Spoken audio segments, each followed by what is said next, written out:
Now that the voltages have been checked, everything seems to be well balanced. What I will do is get some insulation. So I want to electrically insulate these because it's just not good enough with the wrapping that's around there. I also want to give it a little bit of kind of bump protection. So as the wheelchair is moving around, obviously there's going to be a lot of vibrations and bumps, and just having the batteries kind of stuck together like that isn't really ideal. I want to give it a little bit of flexibility, so maybe if I can get some foam pads, if I have some lying around, fit some in between here, or just something to electrically insulate them. Once I have that done, I'll build them as kind of two separate packs. So I'll separate these, I'll build these packs here together, I'll tape these up with some insulation tape, heat resistance, and then I'll have the kind of second pack here, and then I'll link them all up. All right, I've had a look and I couldn't find any of the foam plates that I probably just threw into the bin from the other solar batteries, but I do have this double-sided foam tape, which is going to be ideal for the job. So I'll just cut a couple of strips, put 2 or 3 on one side of each cell. So let's say I have cell number 5 here, just put one here. Obviously I won't need to put one on number 6, or rather I'll put one on the other side of number 6. So I'll insulate in between all of those. Then I'll put the packs together, and finally I'll insulate one side here. Now it's time to start insulating some of these batteries, but I'm going to also number the batteries so we know exactly where we are.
The cells now have some insulation and cushioning here on each of them. So we have a couple mil distance here, a little bit of cushioning.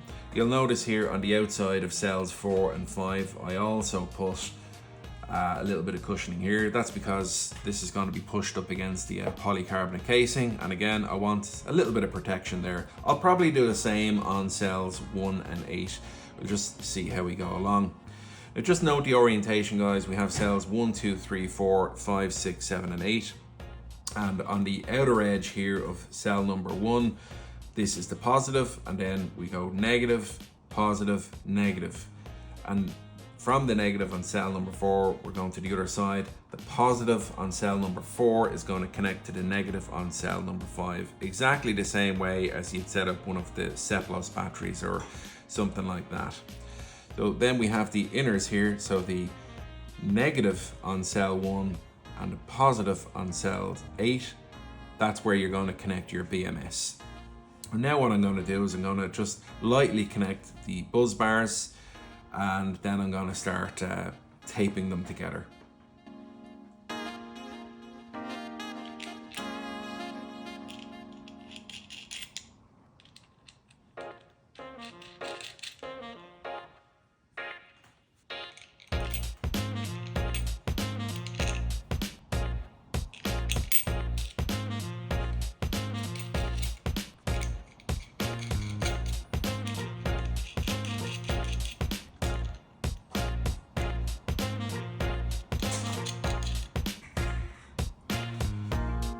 Then we're going to have, again, we're going to be jumping from the positive to the negative here.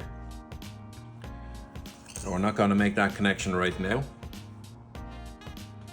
That'll mean that we'll be making these connections here, or we can basically just work our way from the inside.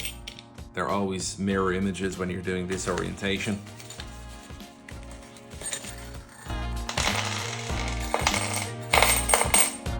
And here.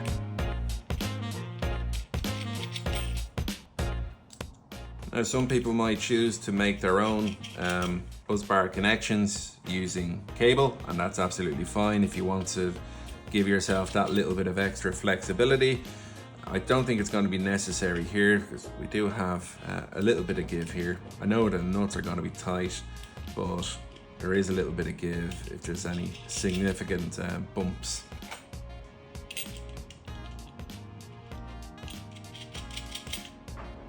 Plus we can add a little bit of cushioning below the cells. So we can use some of these foam strips or indeed some of the foam that the batteries came, or the battery cells came supplied with, so that will give it a little bit of suspension there as well, a little bit of cushioning. Alright, so these guys are all set now.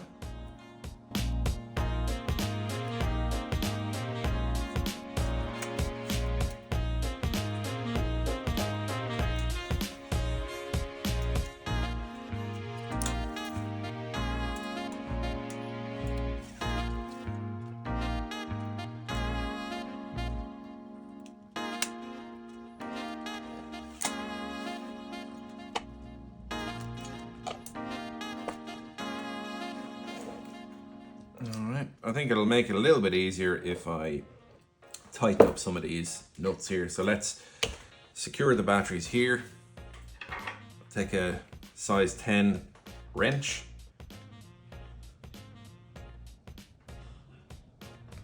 Just tighten these up a little.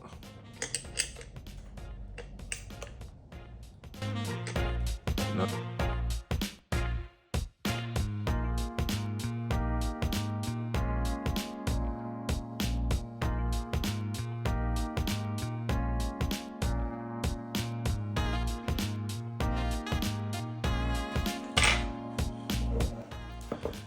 Now we don't want to fully tighten everything really necessarily either, because we're probably going to have to trap some wires on here as well for the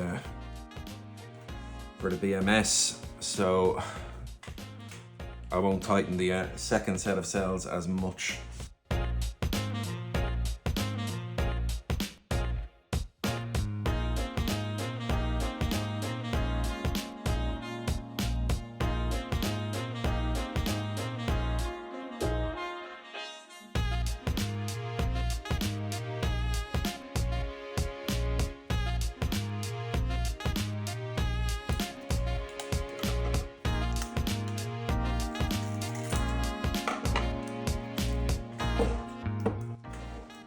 Okay, all good. And as you can see, we will be able to use another buzz bar there. And let me just see what the total voltage is once we're done.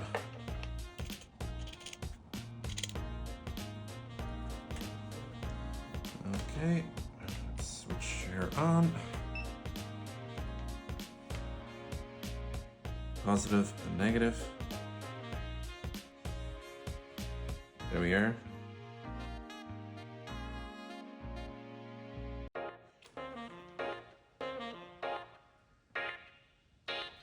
Check again. Yep.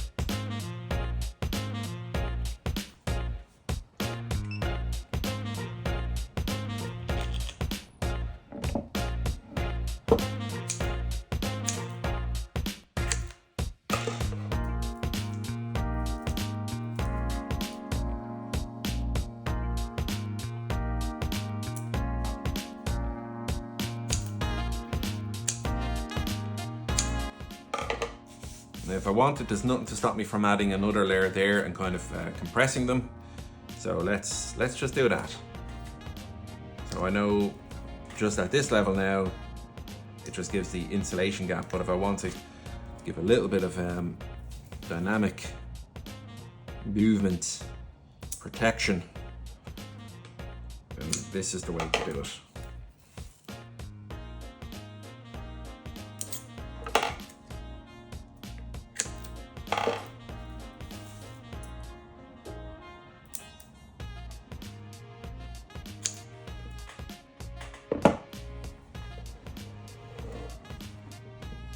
Being careful not to put any stress on the terminals when you're doing this. And again, you want everything kind of lined up.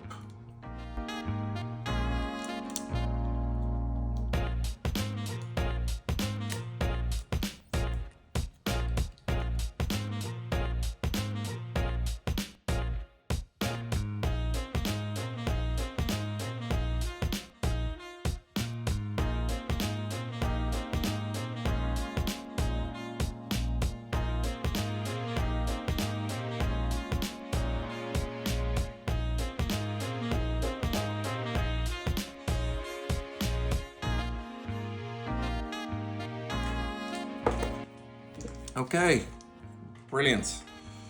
Now, it's not exactly necessary, but what I can do, lay them down on their terminals, and I'll just give this a little bit of protection here as well.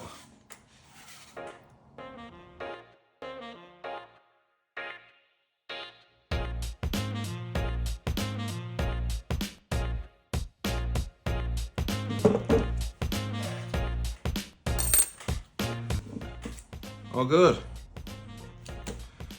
This is the basic battery or cell pack put together now. And what I can start doing is looking at connecting the BMS.